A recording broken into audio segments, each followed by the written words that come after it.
இப்போ இந்த நேரம் இந்த விடியத்தை பதிவில் வைக்கிறாங்க. இந்த கருநாகம் கர்நாடக சங்கீதம்.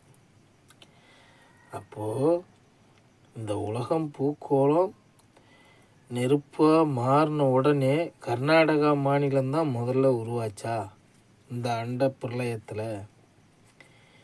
ஏன் இவன் கர்நாடகான்னு இவனுங்க ஏன் பேர் வச்சுருக்கானுங்க? கர்நாடக சங்கீதம் அப்படின்னா இது என்ன அர்த்தம்? இது நெருப்பு கோலமாக சூரியனிலிருந்து பிரியப்பட்ட இந்த பூக்கோளம் முதல்ல உருவான நாடு மாநிலம் இந்தியாவில் கர்நாடகாவா? அது என்ன கர்நாடக சங்கீதம்னா அது என்னது ஒன்றும் புரியல நம்மளுக்கு. அப்போ இசைக்கு பேர் போன